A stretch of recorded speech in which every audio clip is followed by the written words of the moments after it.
ठीक है, और ये हमारा पैनल ड्रॉ सॉफ्टवेयर है। ठीक है, हम ट्रायल वर्जन में कंटिन्यू करेंगे, कोई ऐसी दिक्कत वाली बात नहीं है।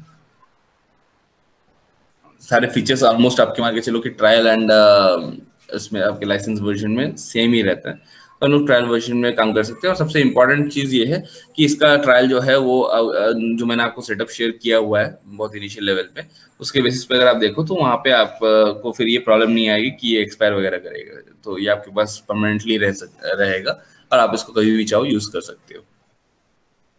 जैसे अभी मैंने ओपन किया था तो आपने देखा होगा वहाँ पे ट्रायल एग्जिस्टिंग फॉर 30 डेज, तो आप भी ओपन करोगे अभी भी आपको 30 डेज ही दिखाएगा, कल भी करोगे 30 डेज ही दिखाएगा।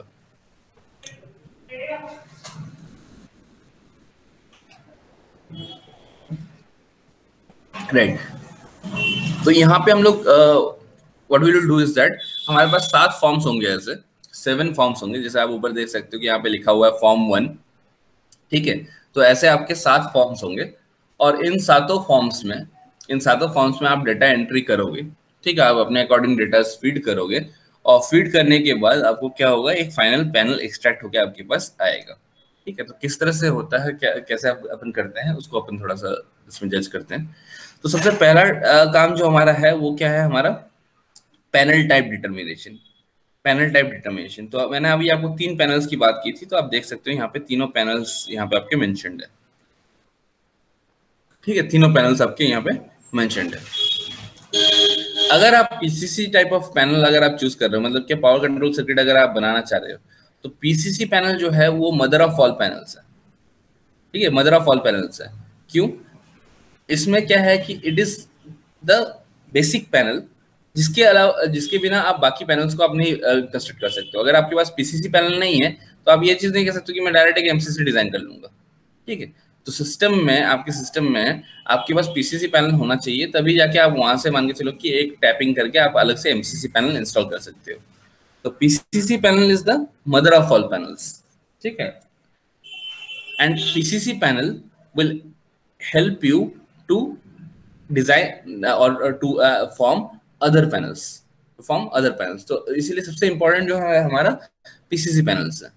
और पीसीसी पैनल में आप एक और चीज देखोगे कि आपके जितने सारे लाइट लोड्स हैं, लाइट लोड मतलब illumination loads and low rating load जो है आपके, तो लो रेटिंग लोड आप हमेशा पीसीसी पैनल पर डायरेक्टली कनेक्ट करते हो। पीसीसी पैनल के साथ डायरेक्टली आप अपने सारे लाइट लोड्स को कनेक्ट करते हो। बट जब बात आती है आपके एमसीसी या एपीएफसीआर पैनल की, तो एमसीसी या एपीएफसीआर को आपको क्या करना होता है, आप वहां से ड्रॉ कर लेते हो। ठीक है, मतलब टैप कर लेते हो अपने पीसीसी से, एक और लाइन टैप कर लेते हो और टैप करते हुए आप अलग से पैनल सेटअप करते हो। मतलब क्या, पीसीसी के साथ आप कभी भी मोटर्स को डायरेक्टली कनेक्ट नहीं करेंगे।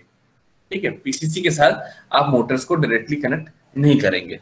आप हमेशा जब ये पीसीसी के साथ अगर आपको मतलब अगर आपको एक पैनल में एक अरेंजमेंट में मोटर्स की रिक्वायरमेंट हो रही हो, तो आप हमेशा उसके लिए एक अलग सा पैनल, एक अलग सा प्रोटेक्शन यूनिट, एक अलग सा सिस्टम डिजाइन करेंगे, that is your MCC panel. ठीक है, तो अपन हमेशा जब मोटर्स कनेक्ट करें तो ध्यान रखें कि अपन एमसीसी पैनल का ही इस्तेमाल करें। तो let me choose MCC for the time being. ठीक है, एमसीसी पैनल मैं चूज कर रहा हूँ। और एमसीसी पैनल चूज करने के बाद अब अपन जाएंगे सप्लाई सिस्टम पे। ऑर्डर याद रखना कि इस ऑर्डर में हम लोग काम कर रहे हैं। हमने पहले पैनल टाइप को चूज कर लिया कि किस टाइप का पैनल हमें बनाना है, और पैनल बनाने के बाद फिर हम जा रहे हैं हमारे सप्लाई सिस्टम पे। तो सप्लाई सिस्टम पे अगर आप देखोगे, सप्लाई सिस्टम मतलब कि जो इनकमर्स हमारे पास आ रहे हैं, जिस तरह से हम शो कर रहे हैं, तो whether it is a 3 phase 4 wire और whether it is a 3 phase 3 wire, तो you need to select from here. ठीक है ना, 3 फेज 4 वायर सिस्टम है या 3 फेज 3 वायर सिस्टम है। 50 एंड 60 हर्ट्ज तो ये आपके कंट्री स्पेसिफिकेशन के अकॉर्डिंग चलेगा। तो मेन चीज हमारा 3 phase 4 wire and 3 phase 3 wire को सिलेक्ट करने वाली बात है। अगर आप 3 फेज 4 वायर सिलेक्ट कर रहे हो तो मतलब क्या, ऑटोमेटिकली आपके पास एक न्यूट्रल फॉर्म हो जाता है, एक न्यूट्रल आपको मिल जाता है। मतलब आपको अलग से न्यूट्रल क्रिएट करने की जरूरत नहीं पड़ती है। You have a regularised neutral over there. और अगर रेगुलराइज्ड न्यूट्रल है तो हम लोग जब अपने डिवाइसेस को चूज करेंगे, तो वो डिवाइसेस भी हम लोग जो चूज करेंगे वो भी हम लोग 4 पोल डिवाइस चूज करेंगे। जो हमारे इलेक्ट्रिकल इक्विपमेंट्स जो हम चूज करने वाले हैं, वो भी फिर हम क्या करेंगे, will be choosing 4 pole device. That is generally हम लोग उनको कॉन्फ़िगरेशन को क्या बोलते हैं, टीपीएन बोलते हैं, TPN type. TP N type, that is triple pole neutral type, triple pole neutral type, ठीक है ना, टीपी एन टाइप या फोर पोल, दोनों का मतलब सेम होता है, टीपी एन टाइप या फोर पोल। यहां तक किसी को कोई प्रॉब्लम है, कोई डाउट है? जहां तक मैंने अभी मॉर्निंग से जो आपको हाफ एन आवर 40 मिनट्स के अराउंड जो मैंने आपको डिस्क्राइब किया हुआ है, उसमें कहीं किसी को कोई प्रॉब्लम है? सर ये टीपीएन टाइप की फुल फॉर्म क्या बताई आपने? Triple pole neutral, triple pole neutral, क्योंकि थ्री फेज लाइन है तो ट्रिपल पोल तो होना ही है, उसके साथ न्यूट्रल या अदरवाइज फोर पोल।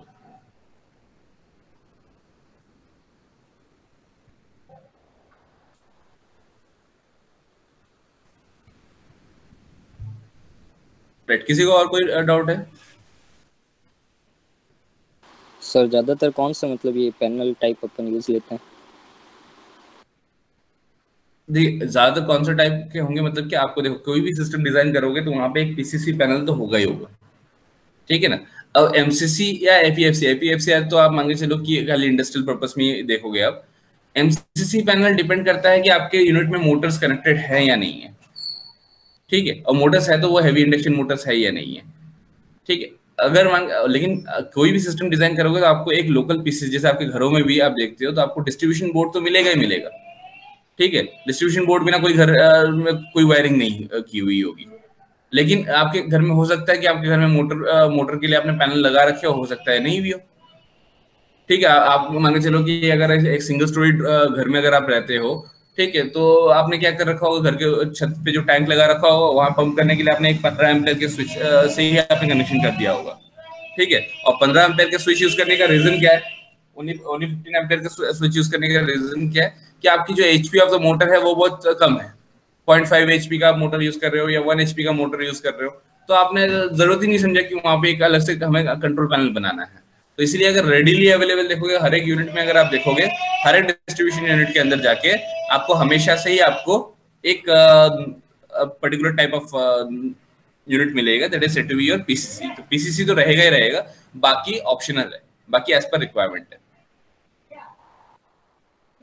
राइट। तो यहाँ पे अपन माना चलिए इनिशियली 3 फेज 4 वायर के साथ ही करते हैं, 3 फेज 4 वायर, ठीक है। अब इसके बाद जो नेक्स्ट पार्ट आएगा that is your supply line voltage, supply line voltage. किसी को और कुछ पूछना था?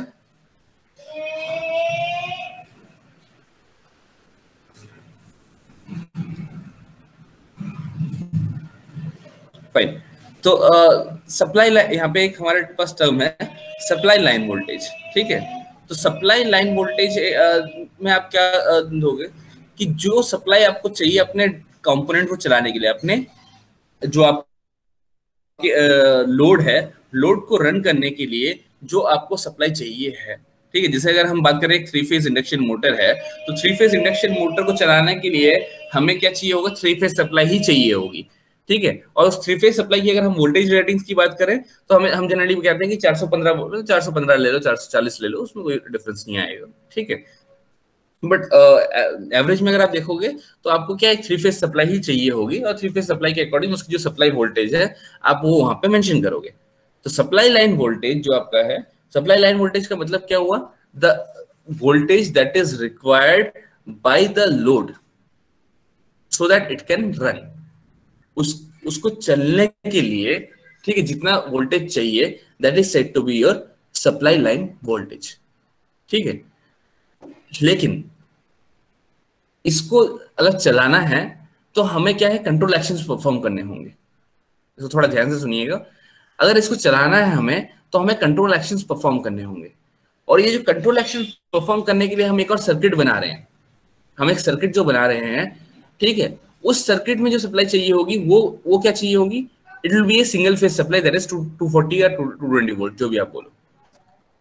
मतलब क्या, एक तो हमने सप्लाई दिया जिस सप्लाई के थ्रू हमारा डिवाइस चलेगा, मतलब हमारे डिवाइस को इतना सप्लाई चाहिए, बट उस डिवाइस को चलने के लिए जो हम कंट्रोल एक्शंस परफॉर्म करेंगे, तो वो जो कंट्रोल डिवाइसेस हमने लगा रखे हैं उन कंट्रोल डिवाइसेस को सप्लाई 3 फेज नहीं चाहिए, उन कंट्रोल डिवाइसेस को सिंगल फेज सप्लाई चाहिए।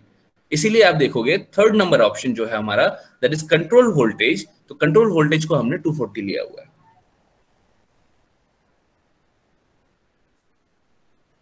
इन दोनों के बीच में डिफरेंस क्लियर है या मैं और अलग एग्जांपल समझाऊं? क्लियर है सर।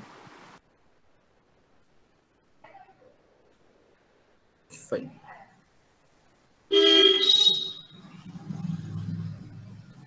तो अगर हम मान के चलो इसी एग्जांपल को अपने मोटर्स के केस में ले लेते हैं। अब मोटर को चलाने के लिए आपने क्या देखा होगा? आपने स्टार डेल्टा स्टार्टर्स देखे होंगे, ठीक है? या मान के चलो नॉर्मल हम डीओएल की बात करते हैं, डीओएल स्टार्टर की बात करते हैं, ठीक है ना? तो डीओएल स्टार्टर की अगर अपन बात करें तो डीओएल के अंदर, डायरेक्ट ऑनलाइन के अंदर आपने कौन से दो डायग्राम स्टडी किए हैं? एक डीओएल स्टार्टर में आपने कौन से दो डायग्राम्स, कौन से दो सर्किट्स आपने स्टडी किए हैं? Power circuit and control circuit. Power circuit and control circuit, very good. अब हम लोग जो पावर सर्किट बना रहे थे, पावर सर्किट में आपने देखा होगा कि हमने L1 L2 L3 पे कनेक्शंस किए, 3 वायर्स कनेक्ट किए, और हमने कहा कि T1 T2 T3 से 3 वायर्स निकल के मोटर पे जाएंगे, ठीक है? और वो तभी हो सकता है जब मान के चलिए हम अपने कंट्रोल सर्किट के थ्रू एक्टिवेट करें, जब हम अपने कंट्रोल सर्किट के थ्रू एक्टिवेट करें। तो अगर हम पावर के पार्ट पे बात करें, पीसीडी के पार्ट पे बात करें, तो वहां पे हमने L1 L2 L3 मतलब क्या 3 फेज यूनिट को यूज किया हुआ है। L1 L2 L3 या T1 T2 T3 मतलब 3 फेज यूनिट को यूज किया हुआ है। तो 3 फेज यूनिट यूज हुआ है मतलब क्या, उसके थ्रू हम लोग क्या कर रहे हैं? उसके थ्रू हम लोग सप्लाई वोल्टेज को अपने मोटर तक दे रहे हैं, उसके थ्रू हम लोग अपने सप्लाई वोल्टेज को मोटर तक दे रहे हैं। बट अगर हम उसको कंट्रोल करने की बात करें तो कंट्रोल के लिए हमने क्या देखा? एक ऑन स्विच है, एक ऑफ स्विच है, ठीक है? एक ऑन स्विच है, एक ऑफ स्विच है, और उनको हमने जो कनेक्ट किया है एक सिंगल वायर के थ्रू कनेक्ट किया हुआ है, which is going to A1, ठीक है? कॉइल कॉइल के एक एंड पे A1 पे जा रहा है और A2 से न्यूट्रल पे जा रहा है। तो इस A1 से A2 के बीच में जो आप पूरा कनेक्शन आप एस्टेब्लिश कर रहे हो, उसमें आपने एक सिंगल फेस यूनिट ही यूज किया हुआ है, एक single phase supply unit use किया हुआ है। तो आप डीओएल को कंट्रोल कर रहे हो अपने पुश बटन के थ्रू, ठीक है? A1 A2 को सप्लाई देके आप कंट्रोल करवा रहे हो। तो A1 A2 को सप्लाई देने के लिए आपने जो पूरा यूनिट डिजाइन किया हुआ है, वो डिजाइन किया था, वो कंट्रोल यूनिट डिजाइन था, जिसमें आपने सिंगल फेज सप्लाई यूज किया हुआ था, and that is why it is said to be the control voltage. It is said to be the control voltage. But हालांकि अगर हम बात करें अपने सिस्टम की, ठीक है, तो सिस्टम में क्या होगा हमारा? उस सिस्टम को चालू रखने के लिए, उस सिस्टम को चालू रखने का मतलब क्या? मोटर को अगर हमें सप्लाई देना है तो मोटर को सप्लाई देने के लिए हमें 3 फेज सप्लाई की रिक्वायरमेंट होगी, और इसीलिए हमने वहां पे लिखा हुआ है it is 415 volt, that is 3 phase supply unit. तो सप्लाई वोल्टेज से हमारा मोटर चलेगा, और उस मोटर को चलने के लिए जो कंट्रोल एक्शन चाहिए होंगे कि वो उसको रन करवाना है या नहीं करवाना है, ये जो कंट्रोल एक्शन है that is through your single phase unit, single phase supply unit, ठीक है? तो ये ऊपर के 4 आपके कंप्लीट हो गए। अब बात करते हैं हमारे नंबर ऑफ इनकमर्स। नंबर ऑफ इनकमर्स क्या होते हैं? अब यहाँ पे आपने 1 लिख रखा है, बाय डिफॉल्ट इट इज 1, ठीक है? तो इनकमर्स होते क्या है बेसिकली? What are इनकमर्स?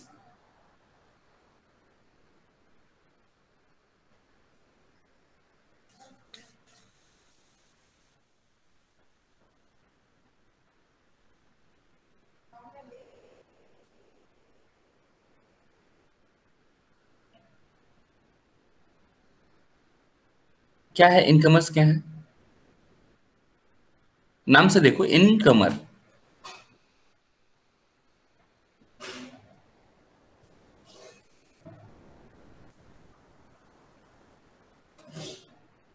सर जो हम इनपुट दे रहे हैं वो इनकमर होता जो इनपुट दे रहे हैं मतलब जिन लाइंस के थ्रू हम अपने सिस्टम को इनपुट दे रहे हैं, जहां से सप्लाई आ रही है, मतलब सोर्स से हमारे डिस्ट्रीब्यूशन बॉक्स तक अगर हम बात करें, मतलब डिस्ट्रीब्यूशन बॉक्स में हमारे कौन कितने टाइप के सोर्सेस आ रहे हैं, कहाँ कहाँ से सोर्सेस आ रहे हैं, तो वो हम क्या बोलेंगे? उसको हम लोग इनकमर्स बोलेंगे, ठीक है? या मान के चलो कि अगर हम बात कर रहे हैं अपने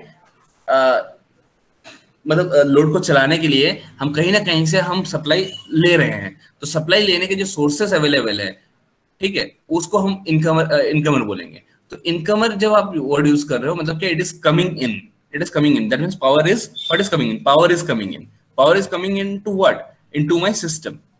ठीक है, तो यहाँ पे हमने नंबर ऑफ इनकमर्स को अगर हमने 1 लिया हुआ है, इसका मतलब क्या होता है कि हमारा जो पूरा सिस्टम है, हमारा जो पूरा सिस्टम है वो क्या है, वो एक ही इनकमिंग यूनिट या एक ही पावर सप्लाई यूनिट पे डिपेंडेंट है। ठीक है, वो एक ही पावर सप्लाई यूनिट पे डिपेंडेंट है। तो अगर आप बात कर रहे हैं कि एक इनकमर है, इसका एक डीमेरिट क्या हो सकता है? अगर हम बोलते हैं कि मेरे पास एक ही इनकमर है, तो इसका सबसे बड़ा डीमेरिट क्या हो सकता है?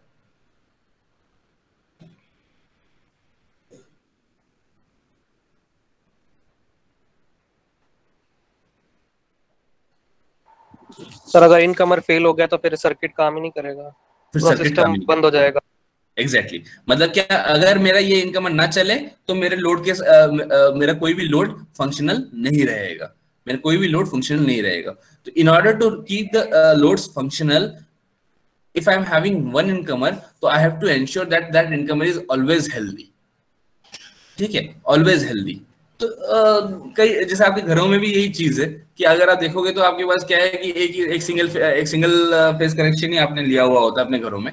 ठीक है, अपने जो लोकल डिस्ट्रीब्यूशन ट्रांसफार्मर होते हैं वहां से आपने एक ही फेज फेच किया हुआ होता है और उसी के थ्रू चलता है।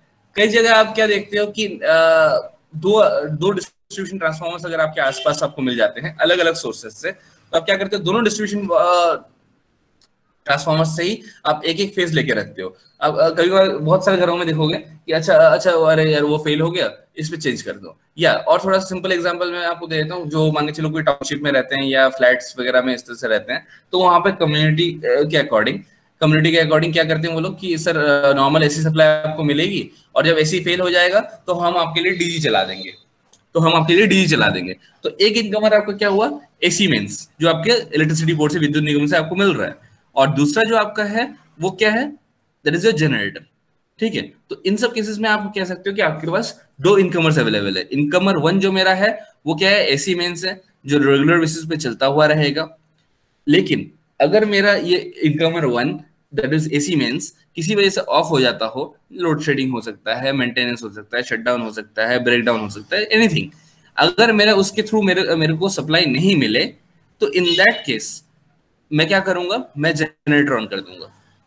तो हम कर क्या रहे हैं इस प्रोसेस में, हमारे जितने लोड्स हमारे एसी मेंस के साथ कनेक्टेड थे, जितने लोड हमारे एसी मेंस के साथ कनेक्टेड थे, we are just shifting that entire load to the other source. And what is the other source? The other source is my generator. The other source is my generator. So shifting my entire load from the first source to the second source when the first source is not operating. When the first source is not operating. ठीक है, तो अगर मेरे पास first source available नहीं है तो मैं अपने सेकंड सोर्स में शिफ्ट कर दूं, तो that is a type of A system. जैसे मैंने आपको एग्जांपल दिया कि एसी मेंस से जनरेटर में हम लोग शिफ्ट कर सकते हैं। तो इन दैट केस हमारे नंबर ऑफ इनकमर्स बढ़ जाएंगे। अब हमेशा आप ये चीज का ध्यान रखिएगा, जब इस सॉफ्टवेयर का यूज करेंगे तो आपको नंबर ऑफ इनकमर्स को आपको फॉर्म 1 में ही निर्धारित कर देना है।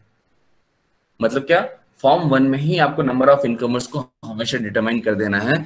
आप इसके सक्सीडिंग फॉर्म्स पे, इसके बाद आने वाले फॉर्म्स पे आप अपने नंबर ऑफ इनकमर्स के साथ कुछ ज्यादा छेड़छाड़ नहीं कर पाएंगे। मतलब नंबर ऑफ इनकमर्स जो फॉर्म 1 पे आपने डाल दिए उसी के अकॉर्डिंग आपका सिस्टम आगे की तरफ बढ़ेगा।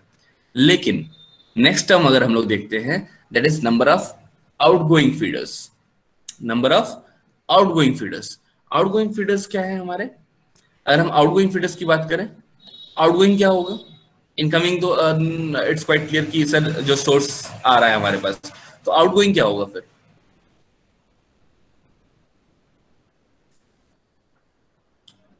आउटगोइंग सोर्स से पावर आ रहा है तो सर डिफरेंट लोड्स पे जो सप्लाई जा रही है।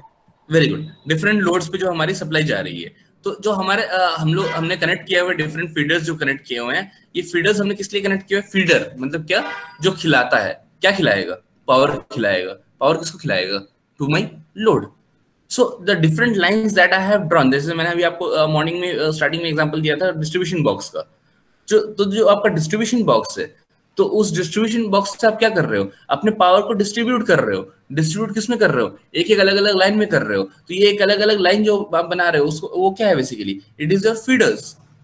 ठीक है, अब वो फीडर के थ्रू पावर जाने के बाद, उस फीडर के थ्रू पावर जाने के बाद, ठीक है, आप वहां पे लोकल लेवल पे आप क्या करोगे, that is up to you. जैसे मान के चलो हमने यहाँ पे एमसीसी लिया हुआ है, मतलब मोटर चलाना है, तो लोकल लेवल पे, मोटर के लोकल लेवल पे आप, हो सकता है कि आप एक लोकल पैनल आप वहां पे इंस्टॉल करो, एंड उस पैनल को फिर हम लोग एमसीसी पैनल बोलेंगे।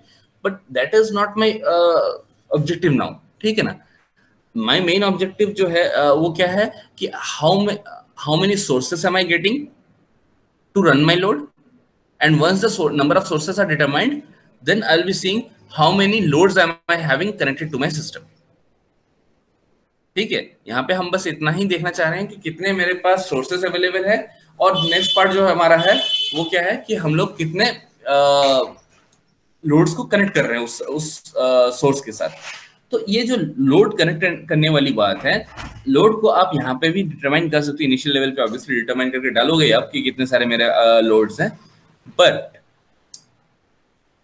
सक्सेडिंग पेजेस पे भी, दैट इज फॉर्म 2 जब आप जाओगे, तो फॉर्म 2 में भी आपके पास ऑप्शन है कि आप वहां पे ये आउटगोइंग फीडर्स को आप बढ़ा सकते हो। आउटगोइंग फीडर्स को आप बढ़ा सकते हो, ठीक, कम नहीं कर सकते। कि लोड एक बार जब सिस्टम में कनेक्टेड हो जाता है तो हम ये मान के चलते हैं पावर सिस्टम के अंदर कि वो लोड हमारा हमेशा के लिए वो इनकॉर्पोरेट हो चुका है। ठीक है, ऐसा कभी नहीं होता पावर सिस्टम के अंदर, कभी ऐसा नहीं होता कि लोड कम हो जा रहा हो आपका। ठीक है, लोड हमेशा एक ऐसा पैरामीटर है जो हमेशा हमारा बढ़ते रहेगा, increasing demand and thereby increasing the load. ठीक है, तो आप बढ़ा सकते हो अपने फीडर्स को, एक और लाइन जोड़ सकते हो, बट कम नहीं कर पाओगे। क्लियर? इस सिस्टम डिटेल्स के अंदर किसी को कोई और प्रॉब्लम है, कुछ भी पूछना चाहते हैं? सर ये नंबर ऑफ इनकमर्स वाला वापस बताना एक बार। देखो, नंबर ऑफ इनकमर्स क्या है कि ये नंबर ऑफ सोर्सेज की बात कर रहा है। अगर आपके घर में जैसे मान के चलिए कि आप एसी मेंस के थ्रू आप चलाते हो, दैट इज विद्युत निगम से जो पावर आ रहा है उसके थ्रू सारी चीजों को चलाते हो, लेकिन अगर मान के चलो कि ये फेल हो जाता हो, ठीक है, फेल मतलब क्या, एसी मेंस काम नहीं कर रहा, लोड शेडिंग है, ठीक है, शटडाउन है, तो उस केस में क्या करते हो, जैसे आपकी शादी वगैरह अगर घर में होते हैं तो अभी आप वही काम करते हो कि चलो ठीक है, एक तो लाइन हमने लाइन से सप्लाई ले लिया है और सारे लोड्स को हमने लाइट्स वगैरह सब कुछ कनेक्ट कर दिया है। पर इनकेस अगर मान के चलो कि लोड शेडिंग होता हो तो उसके लिए आप क्या करते हो, आप एक जनरेटर किराए पे लेके आते हो, जनरेटर को भी आप पैरेलली रखते हो, रेंट पे एक जनरेटर लेके आते हो, उसको भी पैरेलली रखते हो कि अगर लोड शेडिंग होती है तो जनरेटर ऑन कर लेंगे। तो एक आप क्या कर रहे हो, उस जनरेटर से भी सारे लोड को ही चला रहे हो, सारे लाइट वगैरह सब कुछ जलाओगे, और आपके जो एसी मेंस था उस एसी मेंस से भी आप सारे लाइट को चला रहे थे, उस एसी मेन से भी आप सारे लाइट को चला रहे थे। ठीक है ना, तो अब क्या हुआ, एक तो आपका जो इनकमर हो गया वो कहां से हो गया, एसी मेंस, दैट इज आपके इलेक्ट्रिसिटी बोर्ड से, और दूसरा जो आपका इनकमर है वो क्या है, वो आपका जनरेटर है। ठीक है, जितने सारे सोर्सेज आपके पास अवेलेबल है, ऐसा भी हो सकता है, अगर मैं सोलर के केस में बात करूं तो ऐसा भी हो सकता है कि आपने क्या कर रखा है, एसी सोलर का जो पावर है उसको आप स्टोर कर सकते हो, छोटा सा सोलर पैनल लगा रखा है आपने, ठीक है, बहुत बड़ा सोलर मॉड्यूल इंस्टॉलेशन वगैरह नहीं किए हैं, छोटा सा सोलर मॉड्यूल लगा रखा है जिसके थ्रू आप क्या करते हो, अपने बैटरी को चार्ज करके रखते हो। ठीक है, जैसे the best example is your solar inverters. ठीक है, एक तो आपके घरों में इन्वर्टर लगा हुआ रहता है जो आप कहते हो कि ये एसी के थ्रू चार्ज होता है, एसी मेंस जो आपका आ रहा है एसी मेन के थ्रू चार्ज होता है। दूसरा टाइप का जो आज के डेट में हम लोग इन्वर्टर यूज कर रहे हैं, वहां पे आप देखोगे हम लोग सोलर इन्वर्टर की बात करते हैं। सोलर इन्वर्टर मतलब क्या, जो मेरा चार्जिंग ऑफ दैट इन्वर्टर हो रहा है वो किससे हो रहा है, वो सोलर से हो रहा है। ठीक है, जब तक एसी मेंस आ रहा हो तब तक तो उसकी नीड नहीं है, लेकिन जैसे एसी मेंस बंद हो जाएगा तो उस केस में क्या होगा, जैसे लोड शेडिंग होती है तो आप क्या करते हो, इन्वर्टर को चालू कर देते हो, इन्वर्टर से सारे लोड चलाने लगते हो। तो इसमें आपने क्या किया, एक सोर्स आपका एसी मेंस जो विद्युत निगम से आ रहा था, और दूसरा आपका क्या हुआ, सोलर इन्वर्टर। तो इस तरह से हम लोग नंबर ऑफ इनकमर्स को डिटरमाइन करते हैं कि कितने सारे सोर्सेस मेरे पास अवेलेबल है जिसके थ्रू मैं अपने पूरे लोड कनेक्टेड सिस्टम को चला सकूं। Okay sir.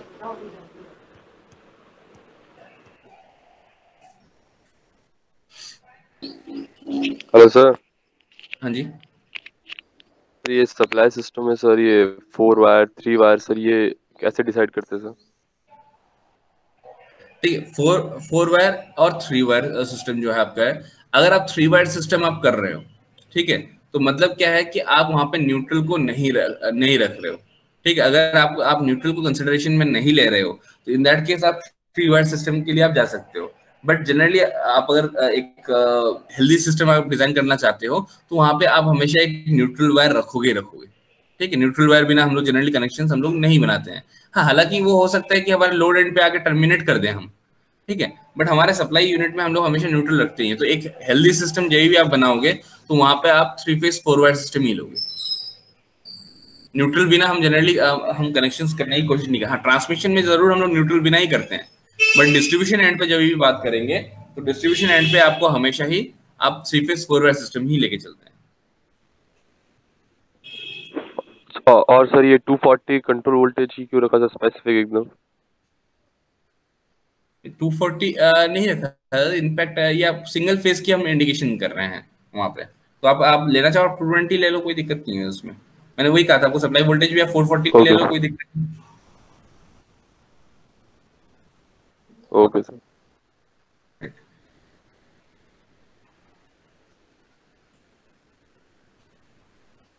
और किसी को कुछ?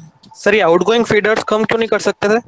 किसमें? यहाँ पे आप कम कर सकते हो, यहाँ पे कोई दिक्कत नहीं है। मैंने ये कहा कि जब एक बार डिटरमाइन हो जाएगा, मैंने आपको ये कहा था ना, नंबर ऑफ इनकमर्स को हम आगे जाके चेंज नहीं कर पाएंगे, लेकिन आउटगोइंग फीडर्स को हम लोग आगे जाके बढ़ा सकते हैं, लेकिन कम नहीं कर सकते। यहाँ पे तो आप कर लो, यहाँ पे क्या दिक्कत है? यहाँ पे कोई दिक्कत नहीं है, ये मैंने 3 कर लिया। अच्छा सर, ठीक है। ठीक है ना, बट एक बार डिटरमाइन हो गया तो उससे कम तो नहीं होगा ना। हाँ सर।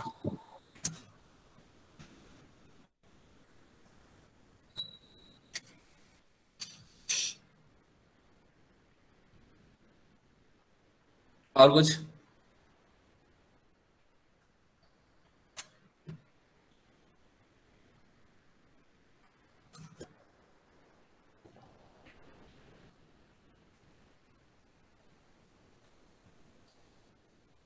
फाइन। तो सिस्टम डिटेल्स के बाद नेक्स्ट पार्ट हम लोग जो देखेंगे ये है ड्राइंग डिटेल्स। ड्राइंग डिटेल्स की अगर बात करोगे तो ड्राइंग डिटेल्स में एज सच कुछ भी नहीं, ठीक है। ये सारी जो चीजें हैं, टाइटल, ड्राइंग को आप एक नाम दे दो, ड्राइंग नंबर, ऑब्वियसली हर एक ड्राइंग का एक नंबर रहेगा, क्योंकि हमें अल्टीमेटली इसका आउटपुट क्या मिलेगा, मैंने आपको कहा था, हमें सिंगल लाइन डायग्राम्स, हमें पैनल के सर्किट डायग्राम्स, ये सारे एक्स्ट्रा आउटपुट में मिलेंगे। तो उन सारे ड्राइंग्स के एक नाम होने चाहिए, नोमेनक्लेचर होना चाहिए, नहीं तो आप मल्टीपल ड्राइंग्स जब आप बनाओगे तो अल्टीमेटली जाके क्या होगा, आप खुद ही कंफ्यूज हो जाओगे कौन सा किसका ड्राइंग था।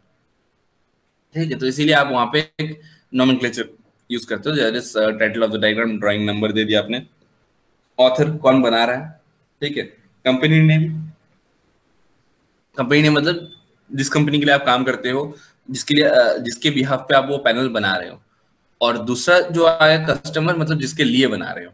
ये जिसके बिहाफ पे बना रहे हो, जैसे मैं अगर अपनी कंपनी की बात करूं तो मैं अपने कंपनी के लिए काम कर रहा हूं, मैं अपनी कंपनी का डालूंगा यहाँ पे, ठीक है। और अगर मान के चलो कि आपके कॉलेज के लिए मैं एक पैनल बना के दे रहा हूँ, तो यहाँ पे कस्टमर में आपके कॉलेज का नाम डाल दूंगा। Colour format, weather it is coloured और ग्रेस्केल, तो आप अगर ग्रेस्केल में देखना चाहते हो, ब्लैक एंड व्हाइट में देखना चाहते हो तो ग्रेस्केल ले लो, नहीं तो कलर्ड ले लो। तो कलर फॉर्मेट हमेशा वायरिंग के लिए कंफर्टेबल होता है, ताकि हम फेस आइडेंटिफिकेशन वगैरह इजीली कर सके, तो हम लोग कलर्ड ही रहने देते हैं उसको। अब नेक्स्ट आता है हमारा जो पूरे ये ड्राइंग डिटेल्स में सबसे इंपॉर्टेंट है, दैट इज फेरुल प्रीफिक्सिंग। फेरुल प्रीफिक्सिंग, तो फेरुल प्रीफिक्स, दो वर्ड है यहाँ पे। तो प्रीफिक्स तो आप समझते हो, व्हाट इज प्रीफिक्स? प्रीफिक्स क्या है?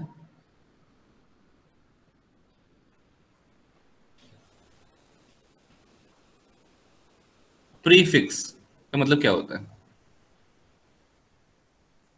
दो उसको देखो, हमेशा इंग्लिश को थोड़ा सा कंफर्टेबल बनाने के लिए ना उसको संधि विच्छेद किया करो। प्रीफिक्स अगर आप उसको अगर आप संधि विच्छेद करोगे तो क्या निकलेगा? प्री और fix. What is prefix? Sir sir कोई वर्ड। Hello hello sir. हाँ जी, बताइए। सर जो वर्ड के पहले और फर्स्ट सेकंड जो वर्ड्स होते हैं ना सर, जैसे प्रीफिक्स और सफिक्स होते हैं वैसे ही। हाँ, प्रीफिक्स और सफिक्स होते हैं, लेकिन वही बात है, उसका मतलब क्या हो? प्रीफिक्स हम लोग क्यों बोल रहे हैं? फिक्स करना मतलब क्या? निर्धारित करना, और प्री मतलब क्या, पहले। ठीक है, तो हम लोग क्या कर रहे हैं कि पहले ही निर्धारित कर रहे हैं। पहले क्या निर्धारित कर रहे हैं, ठीक है, फेरुल को निर्धारित करना है। अब ये फेरुल है क्या, प्रीफिक्स का मतलब तो हो गया कि पहले से निर्धारित करना।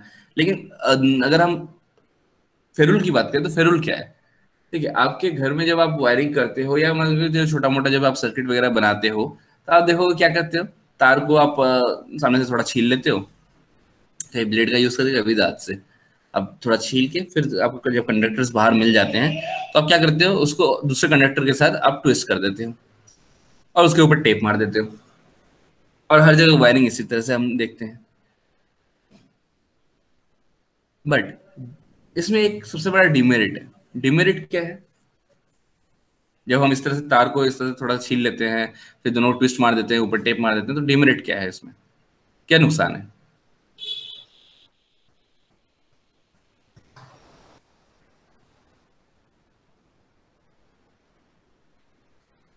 सो कनेक्शन ब्रेक भी हो सकता है और मे बी शॉक भी लग सकता है।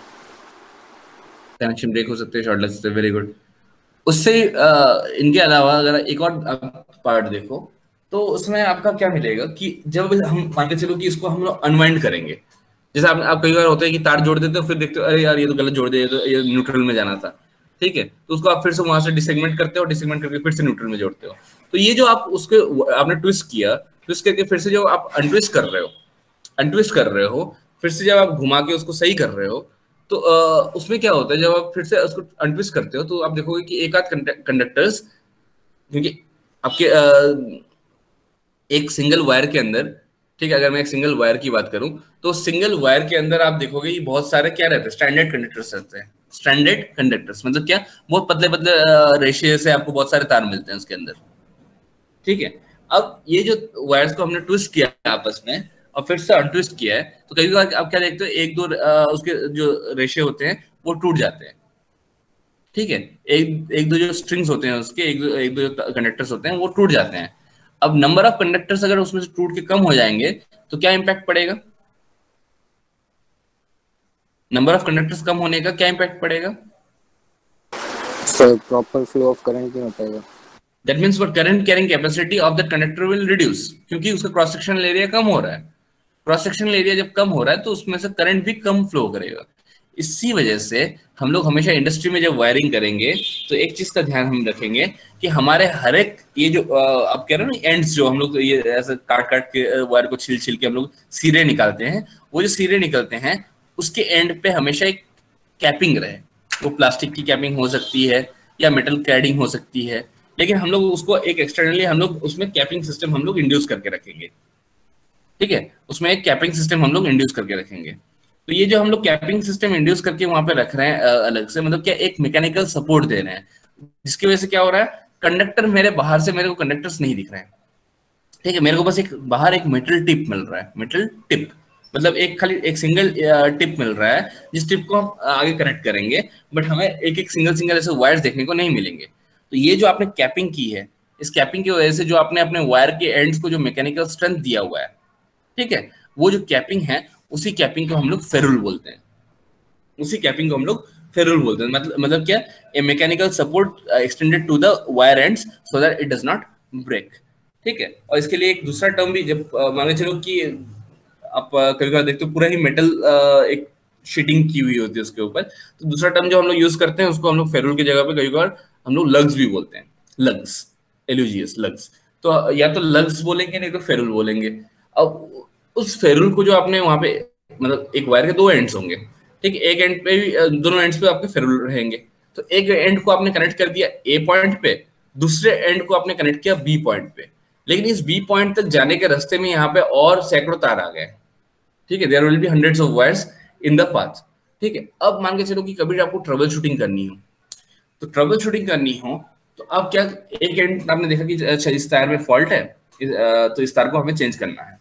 ठीक है, अब इसका दूसरा एंड ढूंढने के लिए आपको सैकड़ों तारों के बीच में से आपको उसको निकालना पड़ेगा, विच इज क्वाइट कॉम्प्लेक्स। ठीक है, उसी को सही करने के लिए, उसी को सही करने के लिए हमने क्या किया है, हमने अपने वायर के दोनों एंड पे एक नाम दे दिया है। We have given a nomenclature to the both ends of my wire, और दोनों एंड पे क्या है, फेरुल है, तो उस फेरुल के ऊपर हमने एक नाम चिपका दिया है। नाम मतलब क्या, आइडेंटिफिकेशन, ए सेपरेट आइडेंटिटी। अब वो आइडेंटिटी आपकी न्यूमेरिक भी हो सकती है, अल्फा न्यूमेरिक भी हो सकती है, या अल्फाबेटिकल भी हो सकती है। कम वायर्स है, ठीक है, बहुत ज्यादा कॉम्बिनेशन नहीं बनाने हैं, आप उसको अल्फाबेटिकली कर लो, ठीक है। जैसे ए बी सी डी इस तरह से चलते रहेगा, जब खत्म हो जाएगा जेड तक, उसके बाद आप फिर से क्या चालू करोगे, A B, A C, A D, इस तरह से फिर से ए जेड, फिर बी से शुरू करोगे। तो इस तरह से कॉम्बिनेशन आप बनाते हो, मतलब टोटल अल्फाबेटिकल कॉम्बिनेशन रहेगा। नहीं तो न्यूमेरिकली कर लो, 1 2 3 4 5 6 करके आप न्यूमेरिकली कर लो, या नहीं तो आप अल्फा न्यूमेरिक करो, A1 A2 A3 A4, it is up to you, आप किस तरह से आप उसको करोगे, ठीक है। तो ये आपके फेरुल प्रीफिक्सिंग है, मतलब क्या प्रीफिक्स कर रहे हैं हम, किसको प्रीफिक्स कर रहे हैं, हम पहले से फेरुल के एंड को एक नाम दे रहे हैं, ठीक है, और वो जो नाम निर्धारित हो रही है वो उसके जैसे ही हम कनेक्ट कर रहे हैं तभी हम लोग निर्धारित कर दे रहे हैं। तो that is prefixing of the name, prefixing of the name of your ferrule, ठीक है। तो it is said to be your ferrule prefixing. अब इसको इम्प्लीमेंट करने के तरीके अलग अलग होते हैं, ठीक है। कभी आप देखोगे कि एक प्लास्टिक का एक रिंग सॉर्ट ऑफ पहना दिया जाता है, उस रिंग के ऊपर नंबर लिखा हुआ रहता है। कभी कभी आप देखते हो कि टेप के ऊपर ही उस पे लिखा हुआ रहता है, ठीक है, लास्ट में जो टेप चिपका हुआ रहता है एंड पे, उस टेप के ऊपर ही आपको दिखेगा। या कभी बार होता है कि हम लोग मान के चलो कि वायर के एंड पे ही हम लोग उसको एम्बेड कर देते हैं, वायर के एंड पे ही हम लोग उसके ऊपर लिख देते हैं। तो ये अलग अलग तरीके हैं जिस तरह से आप कर रहे हो ferrule prefixing, but ultimately there should be identification so that I can easily identify both the ends of the wire. Wire के दोनों एंड्स को आइडेंटिफाई करने के लिए हमने एक तरीका निकाला हुआ है। वायर अगर बहुत लंबा है, बहुत कॉम्प्लेक्स है, इधर उधर से घूम के गए हैं, बहुत पेचीदा है, तो इन दैट केस आप बीच में भी आप क्या करोगे, बीच में भी एक रिंग डालोगे आप, बीच में भी आप एक रिंग डालोगे, और उस रिंग में भी आप सेम नंबर ही रखोगे। जैसे क्या आपने दोनों एंड पे अगर ए नंबरिंग डाल रखा है और वायर बहुत लंबा है और घूम फिर के जा रहा है, तो हो सकता है कि आप बीच में भी एक और अलग से रिंग डालो और उस रिंग पे भी आप ए लिख दो, ठीक है। तो फिर इन दैट केस हम लोग उसको फेरुल रिंग्स बोलते हैं, फेरुल रिंग, ठीक है। तो आपके एंड पे भी आप नंबरिंग कर रहे हो, और बीच में भी आपने एक उसी नंबर को अपने बीच में भी रखा हुआ है, सो दैट इजीली आइडेंटिफाई हो जाए। That is said to be your ferrule rings.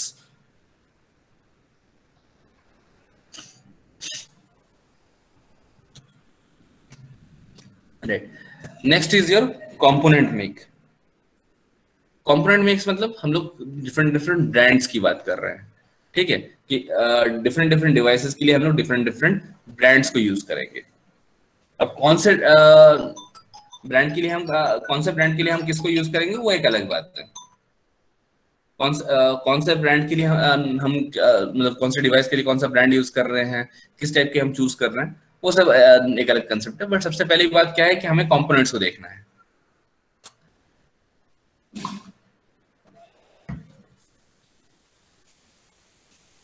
हमें कंपोनेंट्स को देखना है, ठीक है ना, कि क्या क्या कंपोनेंट्स हम लोग पैरेलल में यूज करेंगे। तो अगर बात करते हैं हम लोग फर्स्ट कंपोनेंट की, that is your SFU, switch fuse unit, switch fuse unit, ठीक है। Second component is your MCCB, that is moulded kit circuit breaker, आपने बताया भी था। नेक्स्ट इज योर ACBs, ठीक है, that is your air circuit breakers. और last में है आपका MPCB, that is your motor protection circuit breaker, motor protection circuit breaker. अब इन चारों को अगर आप देखो तो चारों के अलग अलग जगह यूज हैं, ऐसे नहीं कि आप कहीं पे भी कोई सा भी लगा सकते हो। चारों के अगर आप यूजेस देखो तो चारों के यूजेस आपके अलग अलग हैं, और अलग अलग जगह हम लोग इसको यूज कर रहे हैं, और अलग अलग से भी यूज कर रहे हैं। इसमें बाइफर्केशन अगर आप देखोगे, MPCB थोड़ा सा बिल्कुल अलग टाइप का है, ठीक है। MPCB की एप्लीकेशंस और MPCB का वर्किंग तो ऑब्वियसली सर्किट ब्रेकर हर एक का सेम ही है, ठीक है, to take the circuit, but it was a bit different as compared to your, मतलब जो पर्पस रहेगा जहां पे आप इसको यूज करोगे वो यूज स्पेसिफिक पर्पस के लिए ही आप यूज करोगे, that is only for your motor control. जब भी आपको मोटर को कंट्रोल करना हो, मोटर को प्रोटेक्ट करना हो, तो मोटर प्रोटेक्शन के लिए आप इसको हमेशा यूज करोगे, दैट इज योर एमपीसीबी। ठीक है, और it is stand alone protection unit, one in all protection unit. अगर आपने एक एमपीसीबी लगा दिया तो उसके थ्रू आपने ओवरलोड रिले का भी काम कर लिया, आपने एक नॉर्मल सर्किट ब्रेकर का भी काम कर लिया। ठीक है, तो इसमें आपको फीचर्स ज्यादा मिलते हैं, और हमेशा आप मोटर को प्रोटेक्ट करने के लिए आप एमपीसीबी को ही प्रेफर करोगे, that is motor protection circuit breaker.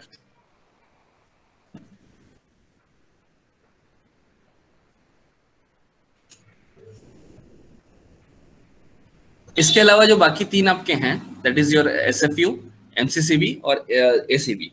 अब एमसीसीबी और एमसीबी में अगर हम डिफरेंस पूछे तो क्या डिफरेंस है? एमसीसीबी और एमसीबी में अगर हम डिफरेंस देखते हैं तो बेसिक डिफरेंस इज कि it is based on the ampere ratings. Ampere ratings के बेसिस पे आप क्लासिफाई करते हो कि आप यहाँ पे कौन सा यूज करोगे, whether you will be using your MCB और you will be using your MCCB. अगर 63 एम्पेयर्स तक की रेटिंग है, 63 एम्पेयर तक की अगर रेटिंग है, तो आप हमेशा क्या यूज करोगे? आप एमसीबी यूज करोगे। और 63 एम्पेयर से ऊपर, 63 एम्पेयर से ऊपर अगर आपकी रेटिंग है, तो इन दैट केस आप क्या यूज करोगे? आप एमसीसीबी यूज करोगे, एमसीसीबी यूज करोगे। लेकिन अगर आपके जो ratings in the sense current ratings जो है, अगर आपके मान के चलो कि हंड्रेड्स में चले जाए, थाउजेंड्स में चले जाए, 600 एम्प्स, 800 एम्प्स, 1000 एम्प्स, ठीक है, अगर इस तरह से रेटिंग्स हो, तो इन दैट केस आप एसीबी को भी अवॉइड करोगे, आप एसीबी को भी अवॉइड करोगे, और सॉरी एमसीबी को, एमसीसीबी को अवॉइड करोगे, और वहां पे आप एसीबी का यूज करोगे। अगर आपने मान के चलो कि 63 एम्प से ऊपर कोई कनेक्शंस करने हो, तो आप वहां पे एमसीबी को छोड़ के आप एमसीसीबी को चूज करोगे। लेकिन अगर यही एम्पेयर रेटिंग्स 800 एम्प, 1000 एम्प तक चले जाए, तो इन दैट केस आप एमसीसीबी को भी यूज नहीं करोगे, वहां पे फिर आप एसीबी यूज करोगे, that is air circuit breakers. अब एयर की जगह पे आज के डेट में हम लोग सल्फर हेक्साफ्लोराइड भी यूज करते हैं, that is SF6 circuit breakers या वैक्यूम सर्किट ब्रेकर्स। ठीक है, एमओसीबी तो पहले यूज होता था, that is minimum oil circuit breakers. ठीक है, तो मिनिमम ऑयल सर्किट ब्रेकर हमने ऑलमोस्ट मान के चलो कि आज के डेट में यूज करना बंद ही कर दिया है। मैक्सिमम जो यूज हो रहे हैं छोटे मोटे अगर पर्पस के लिए हो तो एयर सर्किट ब्रेकर्स है, और थोड़ा सा हेल्दी पर्पस के लिए हो, थोड़ा सा हाई करंट कैपेसिटी के लिए हो, तो वहां पे हम लोग क्या यूज कर रहे हैं? We are using SF6। तो ये जो चारों नाम मैंने आपको बताया, एसीबी हो, वैक्यूम हो, SF6 हो या मिनिमम ऑयल हो। अब यहाँ पे देखोगे आप, एक एक हमने एक क्या है कि एक मटेरियल यूज कर रखा है, या तो एयर है, नहीं तो ऑयल है, नहीं तो मान के चलो कि आपके SF6 है। तो आपने जो अलग अलग ये कंपोनेंट, आपने जो ये अलग अलग चीजों के नाम ले रहे हैं, ठीक है, इनका बेसिक यूज क्या है? इनको हम क्यों यूज कर रहे हैं? एयर बोलो, चाहे आप ऑयल बोलो, चाहे आप SF6 बोलो, तो इसका क्या पर्पस है? ऐसी क्या कमी रह गई थी मेरे एमसीसीबी में कि मैंने एक रेटिंग के ऊपर उसको यूज करना बंद कर दिया और इन सारे सर्किट ब्रेकर्स का यूज करना स्टार्ट किया?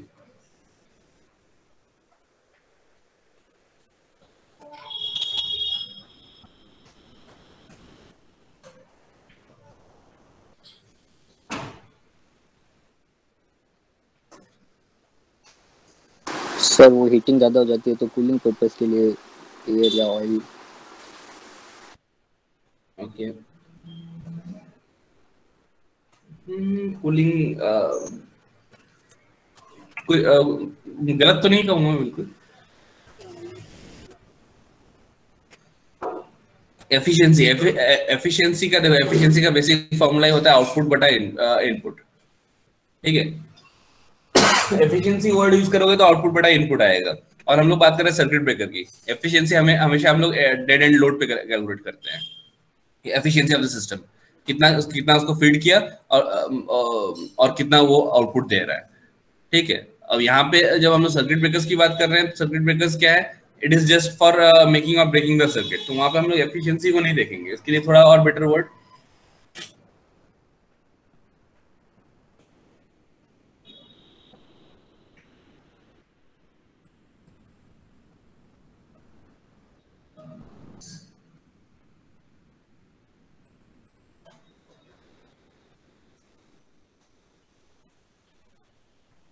थोड़ा और बेटर वर्ड कोई?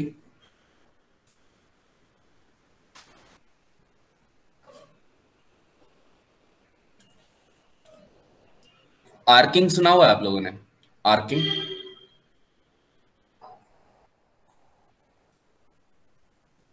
ये वर्ड सुना हुआ है आर्किंग?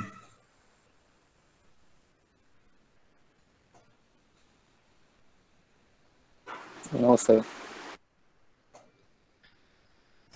देखिए, कई बार आप अंधेरे में, ठीक है, अपने घरों में जो 15 एम्पेयर का स्विच है, 5 एम्पेयर में बहुत कम देखने को मिलता है, तो 15 एम्पेयर का जो आपका स्विच है, उस स्विच को अगर आप ऑन या ऑफ करो, ठीक है, जनरली जब आप ऑफ करते हो स्पेशली तभी होता है, जब ऑफ कर रहे हो, ठीक है, तो आप देखोगे कि एक हल्का सा स्पार्क दिखता है आपको,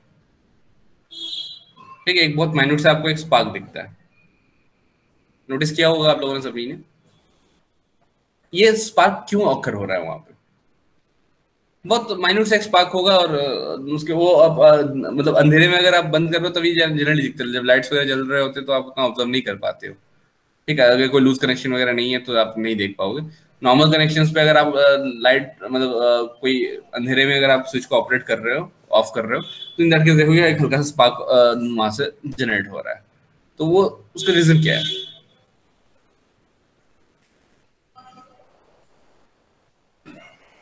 सर जब हम ऐसे दो वायर्स को कनेक्ट करते हैं तो होता है सर, आर्किंग प्रोड्यूस होती है। अब सर जैसे मतलब कभी हम प्रॉपर वे में हम स्विच को ऑपरेट नहीं कर पाते, तो उस टाइम ऐसे होता है, बाकी ज़्यादातर नहीं होता। राइट। देखो बेसिकली क्या होता है कि स्विच मतलब क्या, दोनों एंड को हमने कंटैक्ट किया हुआ है, दोनों एंड को हमने जोड़ा हुआ है, जब ऑन पोजीशन पे है तो दोनों एंड्स को हमने जोड़े हुए हैं। जोड़ने की वजह से क्या हो रहा है कि एक कंटिन्यूअस पावर सप्लाई उसके थ्रू जा रही है, ठीक है। पावर सप्लाई जाने का मतलब क्या, current is flowing. Current is flowing का मतलब क्या है कि इलेक्ट्रॉन्स आर ट्रैवलिंग, ठीक है। और जब भी हम उस कंटैक्ट को हम ओपन करते हैं, जब भी हम उस कंटैक्ट को हम ओपन करते हैं, ठीक है, तो उस कंटैक्ट को ओपन करने पे, जब भी हम उस कंटैक्ट को ओपन करें तो उस कंटैक्ट को ओपन करने पे क्या होगा, जब हम उस कंटैक्ट को ओपन कर देंगे तो वहां पे एयर आएगा, बीच में गैप में एयर आएगा। अब वो जो एयर पार्टिकल्स हैं वो जनरली क्या होता है, आयनाइज्ड होते हैं, ठीक है ना, उसमें आयंस होते हैं। वो आयनाइज्ड एयर पार्टिकल्स जो होंगे वो क्या होंगे, आपके इलेक्ट्रॉन्स जो फ्लो कर रहे थे अचानक से जिसका आपने ब्रेक कर दिया है, वो इलेक्ट्रॉन्स उसको चार्ज कर देंगे, और चार्ज करने की वजह से एक वर्चुअल पाथ डेवलप होता है, ठीक है। वर्चुअल पाथ ज्यादा देर के लिए नहीं रहेगा, बट एक वर्चुअल पाथ डेवलप होगा, जिसकी वजह से क्या होगा कि वो करंट की कंटिन्यूटी को बना के रखना चाहेगा उस वर्चुअल पाथ के थ्रू, मतलब एयर्स को जो आयनाइज कर दिया उसके थ्रू वो उस वर्चुअल पाथ को बना के रखना चाहेगा। और वो जब वो वर्चुअल पाथ बनता है तो वहां पे आपको एक स्पार्क सा दिखता है। वो जितने हाई एम्पेयर रेटिंग्स पे आप जाओगे उतना ही हैवी दिखेगा वो स्पार्क आपको, ठीक है।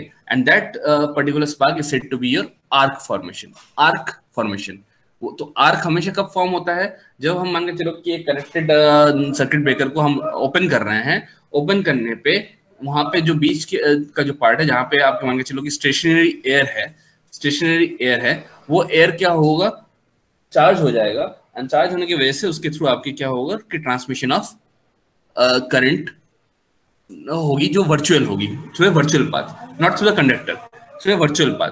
उस वर्चुअल पाथ की वजह से आपको क्या है, वहां पे एक आर्क फॉर्मेशन दिखेगा। अब उसी आर्क को खत्म करने के लिए, उसी आर्क को खत्म करने के लिए बीच में अपन क्या करते हैं, उसी आर्क को खत्म करने के लिए अपन बीच में जो रखते हैं, वी कीप सच मटेरियल्स जिसकी dielectric on the higher side हो, और डाइलेक्ट्रिक हायर साइड पे होगी तो क्या होगा कि वो उस आर्क को क्वेंच कर देगा। क्वेंच करना मतलब खत्म करना, ठीक है, तो उस आर्क को क्वेंच कर देगा। तो जनरली हम लोग कई भी सर्किट ब्रेकर्स की स्टडी करते हैं तो दो टर्म्स हम लोग यूज करते हैं, एक आपका आर्किंग है, दूसरा आपका क्वेंचिंग, ठीक है। तो आर्किंग मतलब जो कंटैक्ट्स के ओपन होने की वजह से जो हमारे एयर आयनाइज हो रहे हैं, आयनाइज होने की वजह से जो वर्चुअल पाथ क्रिएट हो रहा है, that virtual path is said to be the arc formation, ठीक है। और जो हम लोग डाइलेक्ट्रिक मटेरियल यूज कर रहे हैं जिसके थ्रू हम इस आर्क को सप्रेस कर रहे हैं, इस आर्क को सप्रेस कर रहे हैं, उसको हम लोग क्वेंचिंग मटेरियल बोलते हैं, उसको हम लोग क्वेंचिंग मटेरियल बोलते हैं। तो ये जो चारों हैं आपके, एयर हो, चाहे आप वैक्यूम की बात कर रहे हो, चाहे आप ऑयल की बात कर रहे हो, चाहे आप SF6 की बात कर रहे हो, ये सारे आपके क्वेंचिंग मटेरियल्स हैं, क्वेंचिंग आर्क क्वेंचिंग मटेरियल्स, ठीक है ना। तो आर्क क्वेंचिंग मटेरियल्स यूज करने का ये आपको फायदा होता है कि हाई रेटिंग्स पे जब हम जाएंगे तो ऑब्वियसली एक स्ट्रॉन्ग आर्क फॉर्म होने के चांसेस रहते हैं। तो इन दैट केस हम लोग MCCB या MCBs ऐसे यूज नहीं करेंगे, क्योंकि वो उनमें ऐसा कोई मीडियम नहीं है जिसके थ्रू उस आर्क को हम क्वेंच कर सके। वेरएज इन चारों में हमारे पास ऐसे मीडियम्स हैं, इसलिए हमेशा high voltage and extra high voltage cases में हम लोग क्या करते हैं, जो सर्किट ब्रेकर्स यूज करते हैं वो या तो ACB, BCB, MOCB, नहीं तो आपके SF6 सर्किट ब्रेकर्स यूज करते हैं। क्लियर है यहाँ तक?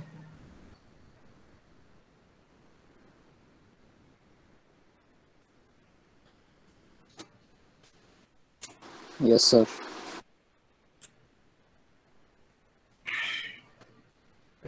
लास्ट जो आपका पार्ट है that is your SFU, that is switch fuse unit.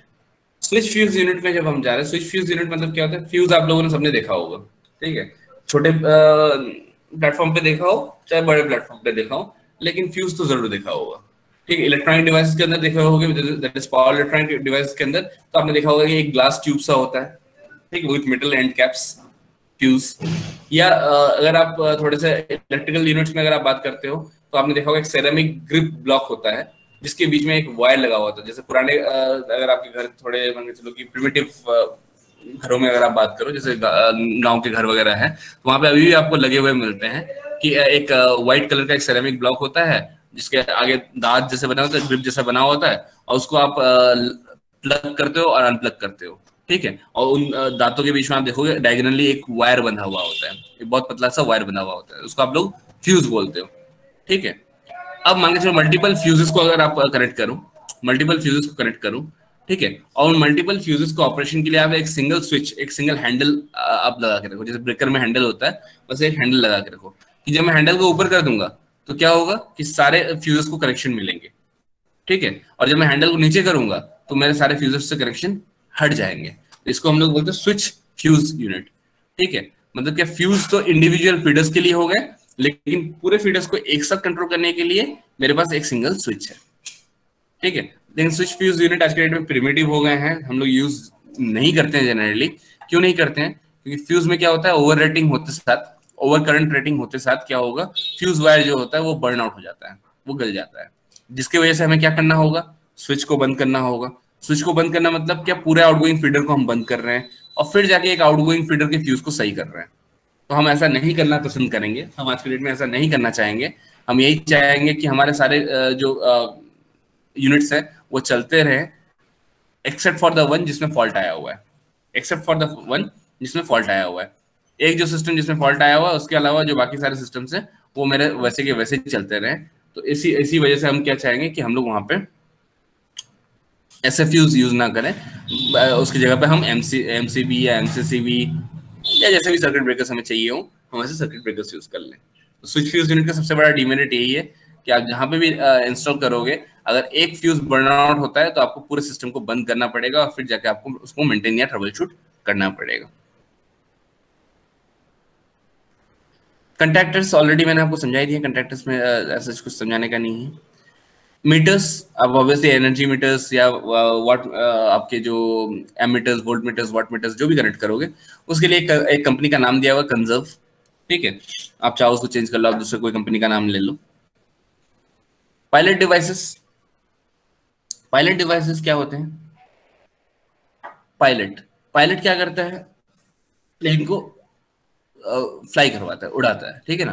तो पायलट का मतलब ये चीज है कि it will make something to run, ठीक है। प्लेन के केस में वो प्लेन को चलवाता है। यहाँ पे क्या होगा, यहाँ पे पायलट डिवाइस का मतलब क्या, वो मेरे पूरे सर्किट को, वो मेरे पूरे फीडर सर्किट को वो चलाएगा, ठीक है, वो मेरे पूरे फीडर सर्किट को वो चलाएगा। तो उस फीडर सर्किट को चलाने के लिए मेरे को क्या चाहिए, बेसिकली स्विचेस, पुश बटन्स, ठीक है। ये वो डिवाइसेस हैं जो मैन्युफैक्चरर ने आपको नहीं बोला, सॉरी जो कस्टमर था, कस्टमर ने नहीं बोला था आपको, कस्टमर ने आपको नहीं बोला था कि भैया आप मेरे को ना 4 स्विच लगा देना। उसने मेरे को यही बोला था कि आप एक डुअल स्टार्टर बना देना, ठीक है, एक ड्यूअल स्टार्टर सर्किट बना देना। तो उस ड्यूअल स्टार्टर सर्किट को बनाने के लिए मेरे को अभी 2 स्विचेस लगाने होंगे, ये मेरे को पता है, ठीक है, और उन्हीं स्विचेस के थ्रू ही वो सर्किट चलेगा, ये भी मेरे को पता है। तो इसीलिए वैसे डिवाइसेस जो होते हैं उनको हम हमेशा पायलट डिवाइसेस की कैटेगरी में रखते हैं, उनको हम पायलट डिवाइसेस की कैटेगरी में रखते हैं। लास्ट जो मेरा है दैट इज कैपेसिटर। कैपेसिटर का भी यूज आपको ऑलरेडी बताया हुआ है। कैपेसिटर हम लोग बेसिकली पावर फैक्टर इंप्रूवमेंट के लिए यूज कर रहे हैं, दैट इज एपीएफसीआर पैनल्स के अंदर। तो कैपेसिटर्स जो हम यूज करेंगे उसके लिए भी कंपनी दी हुई है एपकॉस। तो एपकॉस इज इंटरनेशनल ब्रांड, ठीक है, जो कैपेसिटर मैन्युफैक्चर करती है डिफरेंट डिफरेंट रेटिंग्स की। तो ये आपका फॉर्म 1 है, ठीक है। अभी मैं फॉर्म 1 में एक ही इनकमर के साथ जा रहा हूँ। नेक्स्ट टाइम जब मैं इसको डिजाइन करूंगा तो मैं आपको 2 इनकमर्स के साथ समझाऊंगा, ठीक है। अभी फिलहाल के लिए मैं आपको एक ही इनकमर के थ्रू इसकी डिजाइनिंग करवा रहा हूँ। फर्स्ट फॉर्म में किसी को और कुछ पूछना है, कहीं पे कोई डाउट है?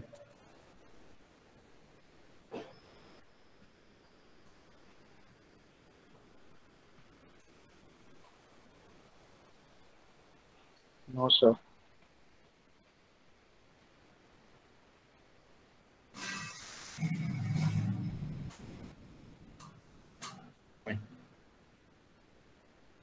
सो जब नहीं है तो हमने इसको सबमिट कर देंगे।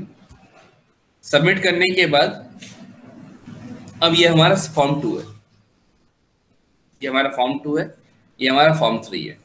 अब इसमें आप थोड़ा सा ध्यान इस बात का रखें कि आप फॉर्म 2 को डिटरमाइन करने से पहले, फॉर्म 2 को डिटरमाइन करने से पहले आप फॉर्म 3 का डिटर्मिनेशन करेंगे। फॉर्म 2 को डिटरमाइन करने से पहले आप फॉर्म 3 के सारे कैलकुलेशन, सारे डिटर्मिनेशन करेंगे। फॉर्म 3 के रिजल्ट के अकॉर्डिंग आप फॉर्म 2 को फॉर्मुलेट कर सकते हो। कहने का मतलब ये है कि फॉर्म 2 में आपको जो वैल्यूज डालने हैं, यहाँ पे जो एम्पेयर रेटिंग डालनी है वो आप फॉर्म 3 के आधार पे ही आप यहाँ पे डाल सकते हो, क्योंकि जब आपको लोड पता होगा तभी जाके आप इनकमर की रेटिंग्स को डिटरमाइन कर सकते हो। क्यों ऐसा क्यों कर रहे हैं?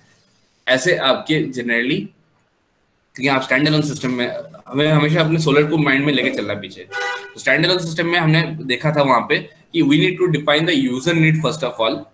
हम यूजर नीड को जब डिफाइन कर देते हैं तभी हम सिस्टम डिजाइन पे चलते हैं।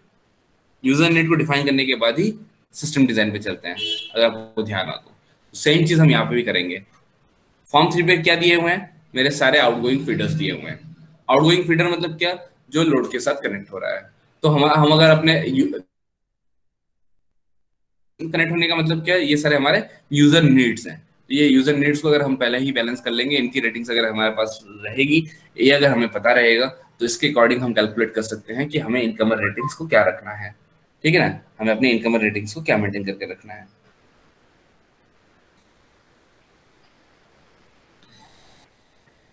तो सबसे पहला काम हम लोग जो शुरू करेंगे, will be starting off with our outgoing feeders. Outgoing feeders में मैंने जो आपको कहा था, देखो यहाँ पे एक ऑप्शन दिया हुआ है जहां मेरा कर्सर है, that is add another feeder.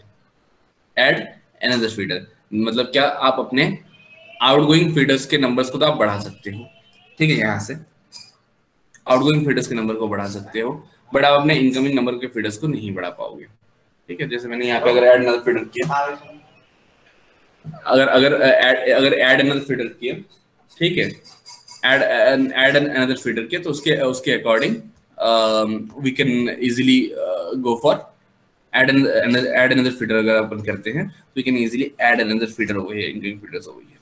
देखो यहाँ पे एक और आउटगोइंग फीडर हमारे पास यहाँ पे अवेलेबल हो जाता है, बट इनकमिंग फीडर्स को हम नहीं बढ़ा पाएंगे।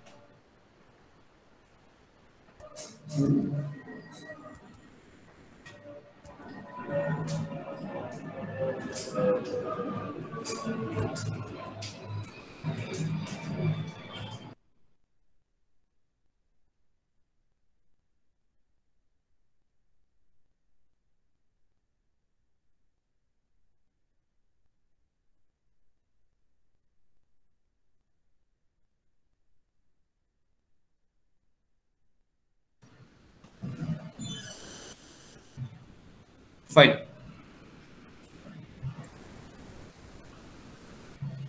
सो यहाँ पे अगर आप देख रहे हो कि आपके आउटगोइंग फीडर्स जो आपके हैं, आउटगोइंग फीडर्स जो आपके दिए हुए हैं, तो आउटगोइंग फीडर्स आपके यहाँ पे हमने एक फीडर को ऐड करके 5 फीडर्स कर लिए हैं। मतलब हमने 4 से हमने इनिशियल किया था, अपने उसको स्टार्ट करना, अपने डिजाइन को स्टार्ट करना, बट यहाँ पे हमने एक और फीडर को हमने ऐड ऑन कर लिया है। अब देखते हैं कि हमारे इंडिविजुअल फीडर्स पे जो लोड कनेक्टेड है उन लोड की क्या हालत है। हमारे इंडिविजुअल उस पे जो लोड कनेक्टेड है उन लोड्स की क्या हालत है। सर अब फीडर्स को 5 से 4 करना हो तो? फीडर्स को अगर 5 से 4 करना हो, देखो अगर आपने बढ़ाया है तो आपने कुछ सोच के बढ़ाया होगा। अगर आपको फीडर्स को कम करना है तो एक ही ऑप्शन है, क्योंकि आपने बढ़ा लिए हैं तो एक ही ऑप्शन, आप पीछे जाओगे। यहाँ पे देखो ये 5 आ रहा है, हमने 4 ही किया था लेकिन अभी 5 आ रहा है, उसको फिर से आपको 4 करना पड़ेगा। Okay sir.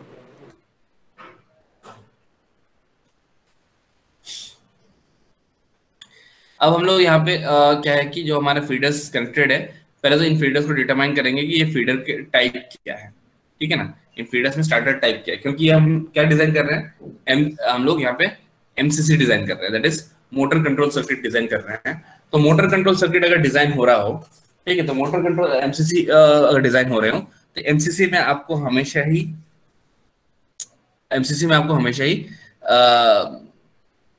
जो आपके स्टार्टर रहेंगे वो कोई ना कोई टाइप के आप स्टार्टर यूज करोगे, दैट इज इधर आप डोल यूज करोगे, आरडोल यूज करोगे। डायरेक्ट फीडर के साथ आप जनरली कनेक्शन नहीं करोगे, डायरेक्ट फीडर के साथ आप मोटर को सच कनेक्ट नहीं करोगे। तो यहाँ पे आप देख सकते हो कि आपका ऑप्शंस जो है वो ऑप्शंस अवेलेबल है,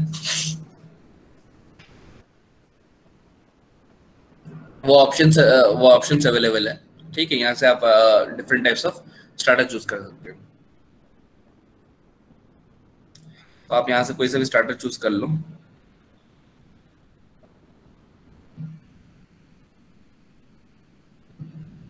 एंड दूसरे के लिए भी आप इसी तरह से कर सकते हो। यस,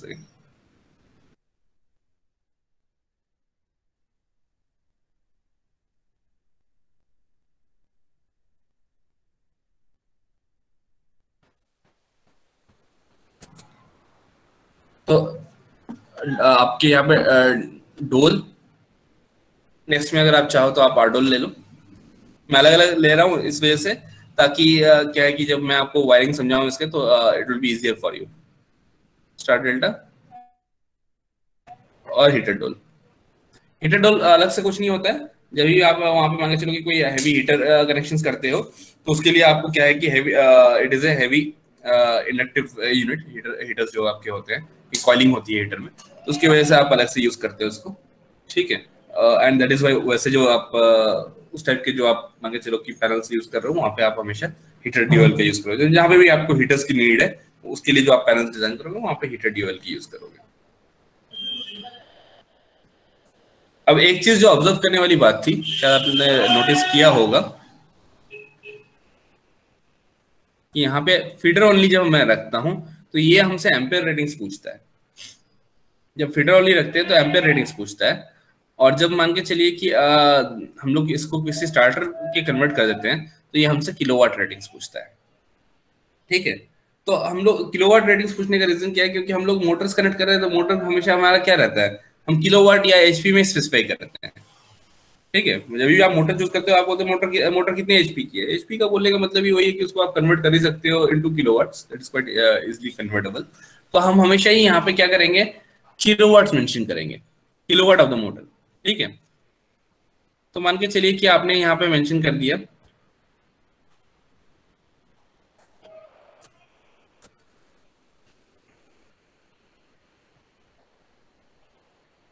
5 kilowatts,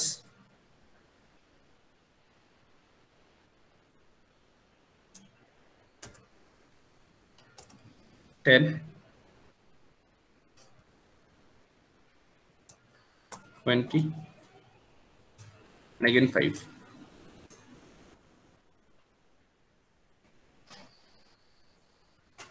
ठीक है।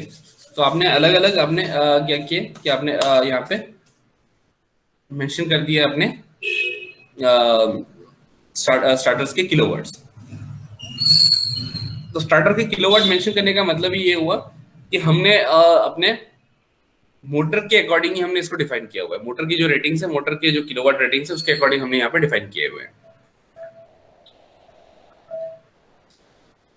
अब ये तो हमारे किलोवाट रेटिंग्स है। अब इन किलोवाट रेटिंग्स के अकॉर्डिंग हमें क्या कैलकुलेट करना होगा कि टोटल इसकी एम्पेसिटी क्या है। एम्पेसिटी मतलब क्या, एम्पेयर रेटिंग्स क्या है, ठीक है ना। इन चारों जो हमारे लोड्स कनेक्टेड है, इन चारों लोड्स के हमारे एम्पेयर रेटिंग्स क्या है, कि कितने एम्पेयर्स की हमें रेटिंग की नीड यहाँ पे हो रही है। तो यहाँ से हम कैलकुलेट कर सकते हैं।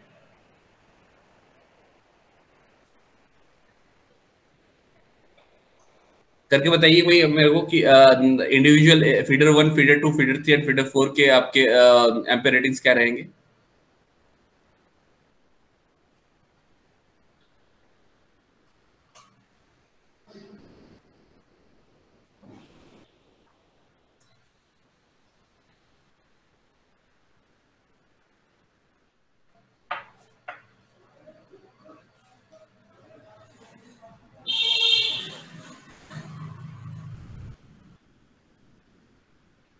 किलोवाट दिया हुआ है तो वहां से आप एम्पेयर निकाल पाओगे ना।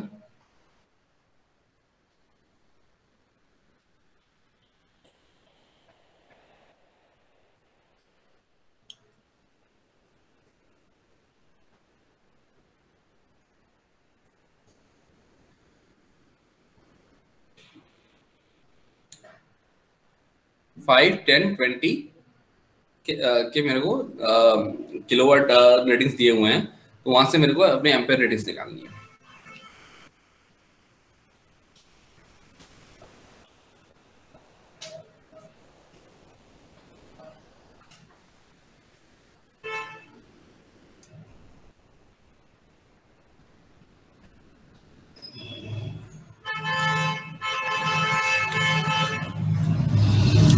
फाइव थाउजेंड क्या है।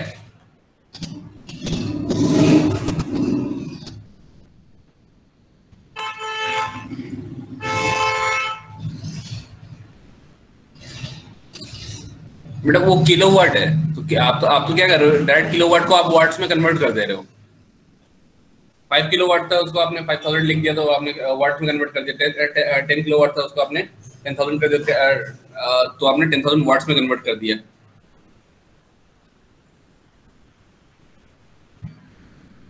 हमें तो एम्पेयर रेटिंग्स चाहिए।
ये किसके लिए है जितेंद्र, फर्स्ट वाले के लिए।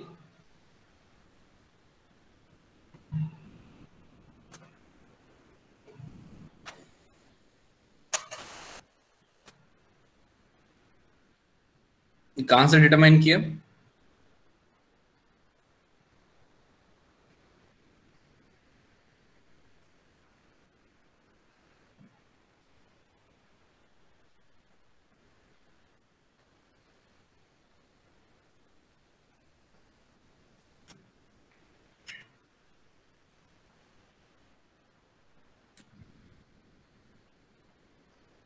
तो ये तो थ्री फेज है ना।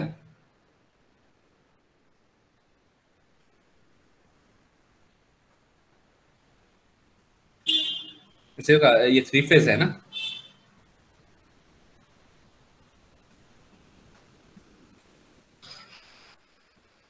हम्म। सप्लाई सप्लाई वोल्टेज हमने 415 लिया हुआ था ना, तो 415 से करना होगा हमें।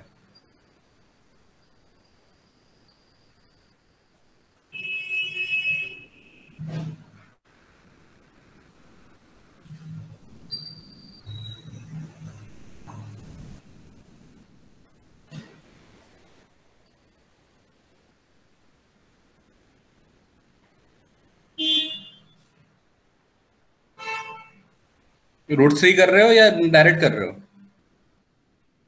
रूट 3 VI cos phi कर रहे हो या डायरेक्ट कर रहे हो?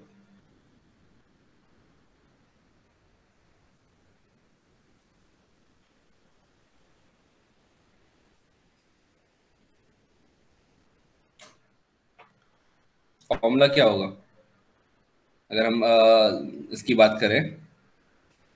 इफ यू टॉक अबाउट और three phase power,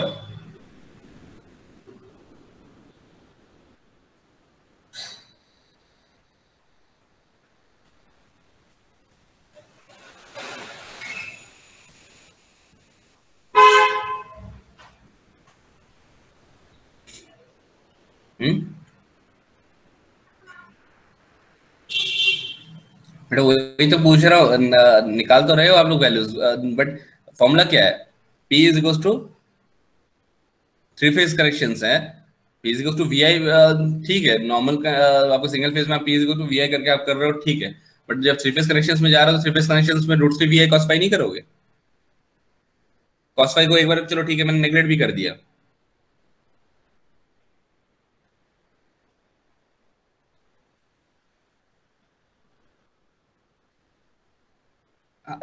thousand into kilowatt, बिल्कुल Himanshu, 1000 into kilowatt divide by root 3 into VV तो होगा, 1000 into kilowatt divide by root 3 into V।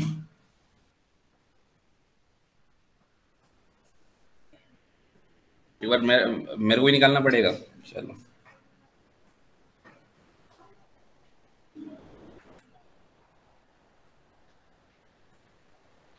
तो हमने लिया था, पहला वाला लिया था 5 का ना, 5000 ले लेते हैं।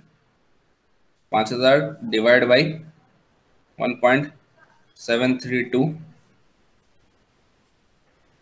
बाई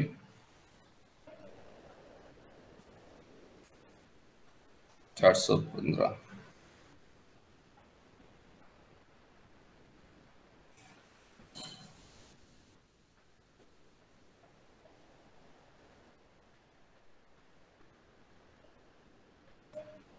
कितना आ रहा है? अराउंड, यस, अराउंड 7 एम्स के आसपास।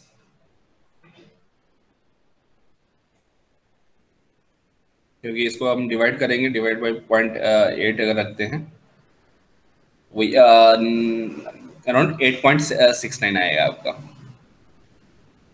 तो ये तो आप कर रहे हो कि रूट 3, ठीक है, इनटू वोल्टेज से आप डिवाइड कर रहे हो पावर को, ठीक है, लेकिन उसके साथ cos phi भी तो आएगा ना, 0.8 या 0.85 ले लोगे,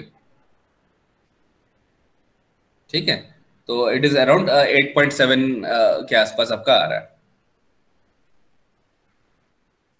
ठीक है।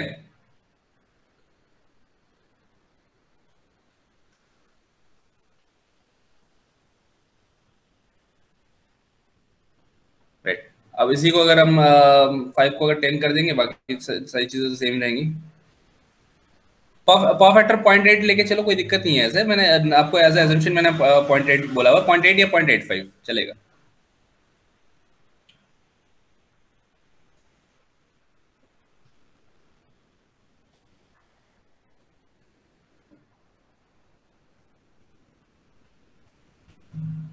Next is 10,000 divide by 1.732 divide by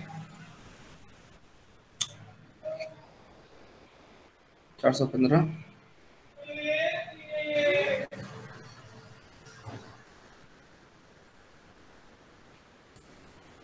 तो ये हाँ 17 डायरेक्ट आपका आ रहा होगा, 0.85 0.8 से कर रहे होगे तो अराउंड 17 पॉइंट समथिंग, सही है, ठीक है। तो ये आपके क्या निकल गए? ये आपके रेटिंग्स निकल गए, ठीक है ना। सिमिलर 20 के लिए भी आप निकाल लोगे, यस। तो अब ये जो तीनों आपने रेटिंग्स निकाले, that is one will be around शायद 8.69 ऐसा कुछ आ रहा था, ठीक है। एक आपका 17.39 जो आपने निकाला है, और एक 34.78 आपने निकाला हुआ है। अब इन तीनों को आप ऐड करो, इनफैक्ट 4 ऐड होंगे क्योंकि चौथा भी है एक, और 5 किलोवाट का हमने लिया हुआ था, ठीक है ना। तो वो जो आपने 8.69 उसको 2 से मल्टीप्लाई कर दोगे, प्लस 17 प्लस 34, टोटल करके बताओ कितना आ रहा है।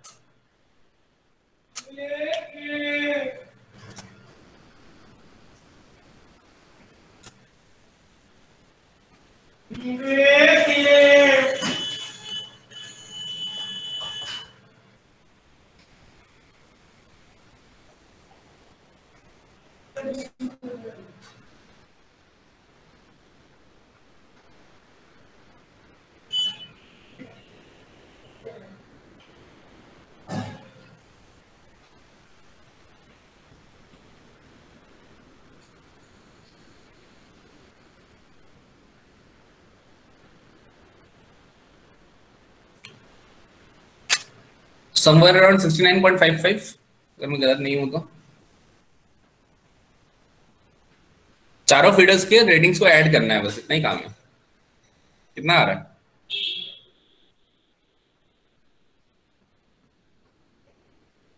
Around 70, that is 69.5 to 70। चलो ठीक है।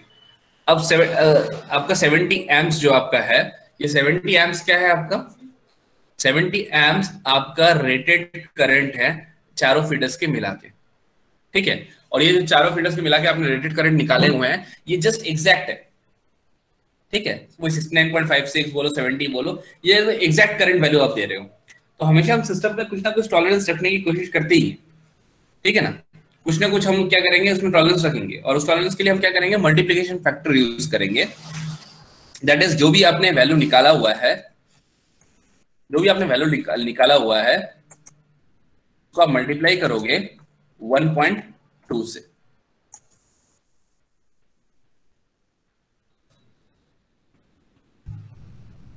ठीक है। जो भी आपने ऐड किए सारे फीडर्स के करंट रेटिंग्स निकाले हैं, फिर उन सारे करंट रेटिंग्स को आपने ऐड किए, ऐड करके आपने क्या किया, जो वैल्यू निकाला उसको आपने 1.2 से आपने मल्टीप्लाई कर दिया। मल्टीप्लाई करने पे आपको टोटल जो मिल रहा है, टोटल क्या मिल रहा है?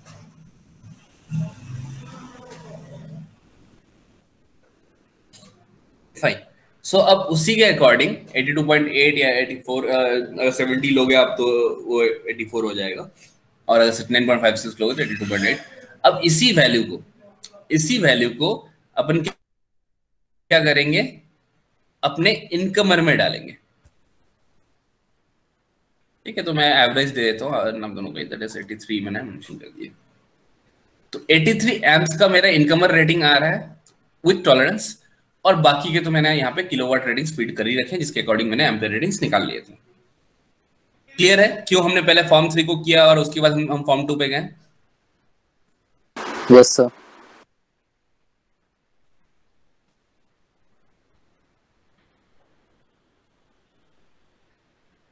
अब ये सारे रेटिंग्स जब हमने निकाल लिए यहाँ पे, अब अपन चलेंगे अपने नेक्स्ट शीट पे। अब नेक्स्ट शीट में हमसे क्या, देखो यहाँ पे ये चीज जो है सबसे इंपॉर्टेंट चीज जो है, ठीक है, वो आप यहाँ पे देख सकते हो कि जो हमने यहाँ पे रेटिंग्स निकाले हुए थे, ठीक है, दैट इज करंट रेटिंग्स आपने यहाँ पे डाले थे 83 एम्प्स, ठीक है। लेकिन ये ऑटोमेटिकली 100 हो गया। क्यों हुआ? क्योंकि हमारे पास मार्केट्स में जो मान के चलो कि डिवाइसेस अवेलेबल है, जो protection devices, protection units available है, वो हर एक रेटिंग के तो नहीं हो सकते, एक स्पेसिफिक रेटिंग्स के ही होते हैं। अब ऐसा थोड़ी है कि आप 15 एम्पेयर का ही मांगोगे वो भी दे देंगे, 16 एम्पेयर का मांगोगे वो भी दे देंगे, 17 का मांगोगे तो वो भी दे देंगे, और 9 का मांगोगे वो भी दे देंगे, 10 का मांगोगे वो भी दे दोगे। ऐसा तो नहीं हो सकता। लाइक आप जनरली क्या करते हो, घरों में भी देखते हो, आप 5 एम्पेयर का यूज कर लो, 5 एम्पेयर का नहीं है तो उसके बाद 15 एम्पेयर का यूज करो, ठीक है ना। ज्यादा करना है 63 एम्पेयर का यूज करो, 32 एम्पेयर का यूज करो। तो इस तरह से ये स्पेसिफाइड रहते हैं। तो यहाँ पे भी आप देख सकते हो कि यहाँ पे आपको रेटिंग्स दिए हुए हैं, ठीक है।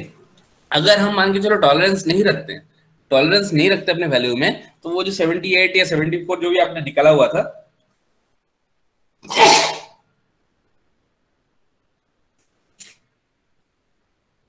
एक्सक्यूज मी, तो आपने जो भी ये वैल्यूज निकाले हुए थे उसके अकॉर्डिंग अगर आप यहाँ पे देखोगे तो फिर it would have been 80 amps, ठीक है। 70 या 70.2 कुछ आ रहा था आपका, तो उसके अकॉर्डिंग क्या होता, फिर वो 80 एम्प्स देता। लेकिन आपने जब टॉलरेंस ले लिया, उसमें टॉलरेंस की वजह से वैल्यू 80 से अबव चला गया है, तो वो कभी भी नियर बाई राउंड ऑफ करने में वो कई वैल्यूज को कम नहीं करेगा, वो हमेशा हायर साइड पे राउंड ऑफ करेगा। तो आपने 83 दिया, तो इसलिए उसने बाय डिफॉल्ट यहाँ पे 100 दिया हुआ था, ठीक है।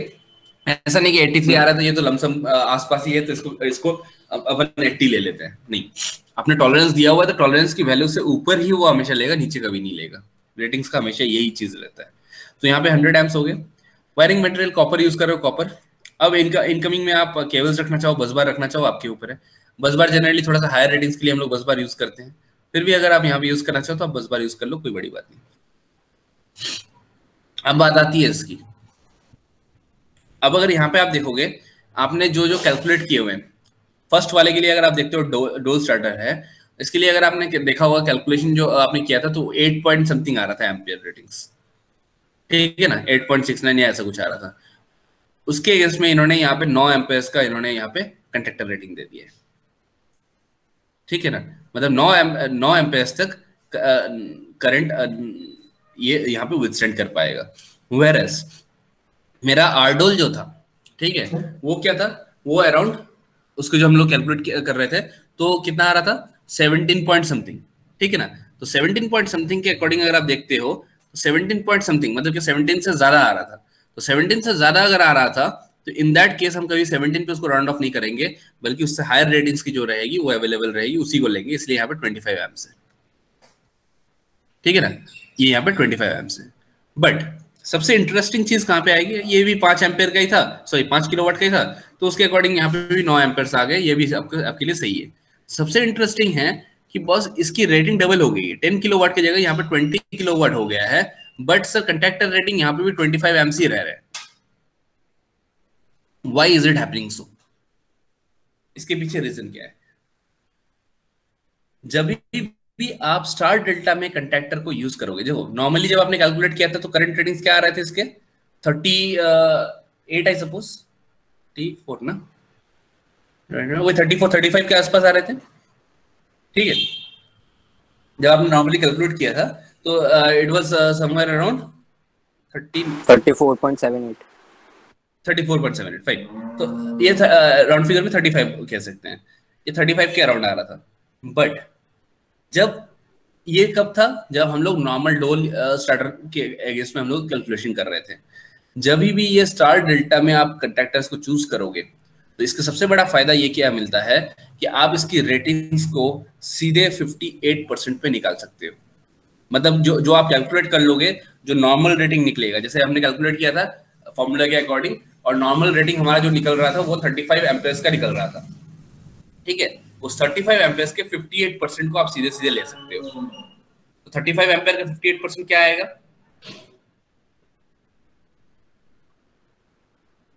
जो आपका 34.78 या 35 जो भी था, ठीक है। तो 35 इंटू 0.58 कितना आ रहा है,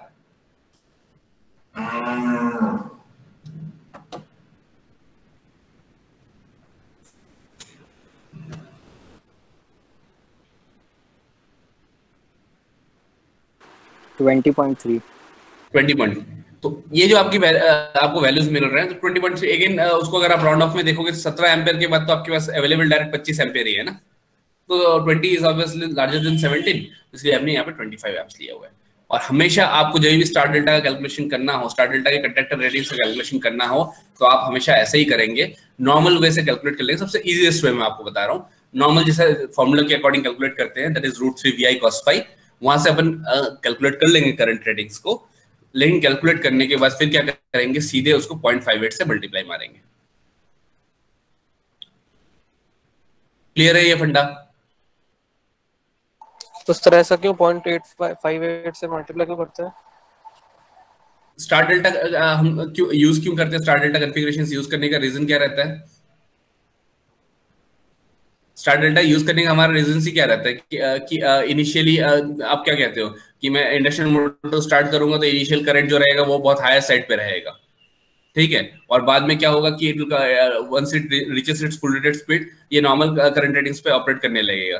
तो अगर आप मान के चलो कि आप उसके अकॉर्डिंग अगर आप क्लासिफाई करते हो, ठीक है, तो स्टार डेल्टा यूज करने का रीजन ये होता है क्योंकि ये करंट लिमिटिंग फैक्टर्स पे ये काम कर रहा है। तो करंट लिमिटिंग फैक्टर्स पे काम कर रहा है तो ऑब्वियसली हम हमारी जो रेटिंग्स रहेगी वो भी कम ही होंगी ना।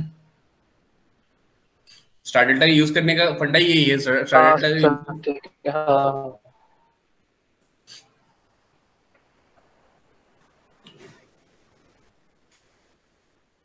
राइट। कैलकुलेशन पार्ट क्लियर है सबको कि किस तरह से हमने कैलकुलेट किया। इनकमर रेटिंग्स देखो, इनकमर रेटिंग्स हमेशा ज्यादा रहते हैं, इनकमर रेटिंग्स आपको हमेशा ज्यादा मिलेंगे। क्यों? इनकमर रेटिंग का मतलब ये होता है कि फीडर के थ्रू, वो जो फीडर का जो आपने केबल साइज लिया हुआ है ना, जो आपने फीडर्स लिया हुआ है उसका जो केबल साइज लिया हुआ है, उस केबल से मैक्सिमम अमाउंट ऑफ करंट कितना फ्लो कर सकता है। ठीक है, तो आप कभी नहीं चाहोगे कि बिल्कुल रेटिंग पे अगर 9 एम्पेयर के हिसाब से आप केबल साइज ले लोगे तो वो केबल्स बहुत पतले केबल्स आप यूज करोगे।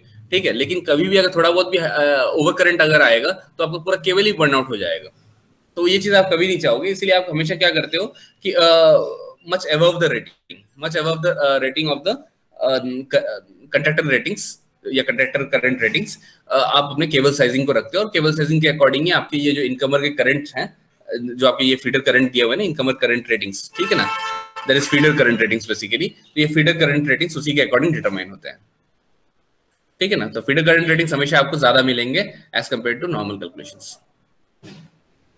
This is just to protect your cable from burning out, yeah, from damage.